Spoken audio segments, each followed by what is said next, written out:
भगवत गीता अध्याय 2 ज्ञान का आरंभ। एक रोचक और एक प्रेरक कथा। नमस्कार दोस्तों, अध्याय 1 में हमने देखा कि अर्जुन टूट चुका है।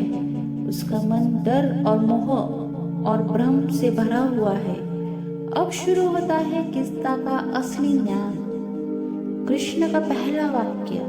जब अर्जुन दुख में डूबा हुआ बैठा है, कृष्ण मुस्कुराते हैं और पूछते हैं, अर्जुन, यह कैसी दुर्बलता भरा व्यवहार है।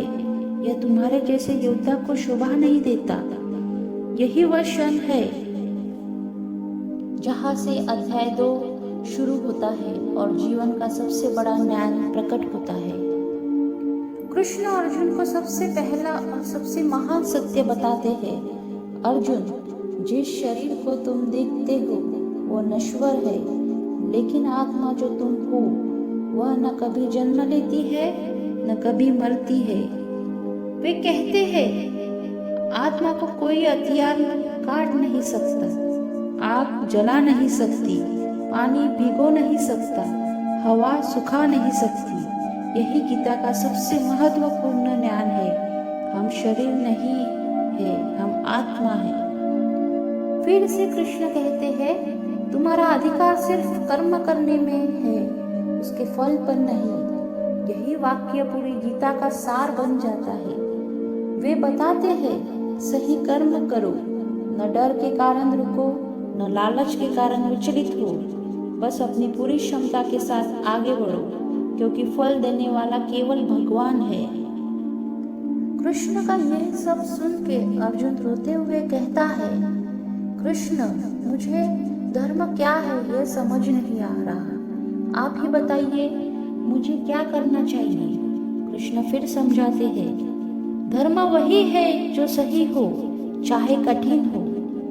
जो कर्तव्य हो वही श्रेष्ठ है, जो समाज, सत्य और आत्मा के में हित हो वही धर्म है। और अर्जुन का कर्तव्य एक योद्धा का कर्तव्य है, अन्याय के खिलाफ खड़ा होना। कृष्ण कहते हैं, जिसकी बुद्धि स्थिर है वही जीवन में सफल है। स्थिर बुद्धि वाला व्यक्ति सुख में भी नहीं उछलता, दुख में भी नहीं टूटता, किसी से द्वेष नहीं करता, किसी पर निर्भर नहीं रहता, सत्य पर अडिग रहता है। यही स्थिर प्रज्ञ की अवस्था है। वह व्यक्ति जो किसी भी परिस्थिति में शांत रहता है।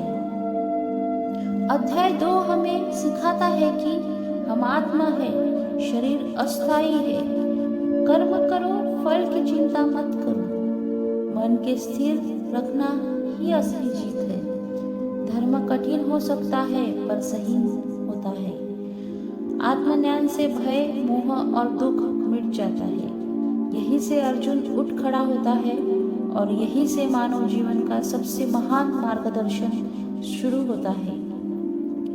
दोस्तों, अध्याय 2 हमें बताता है कि अगर मन डगमगा जाए, अगर फैसले कठिन हो जाए, अगर रास्ता धुंधला लगे, तो रुक कर खुद से पूछो। जब यह समझ आ जाती है तो डर, भ्रम और दुख सब खत्म हो जाता है।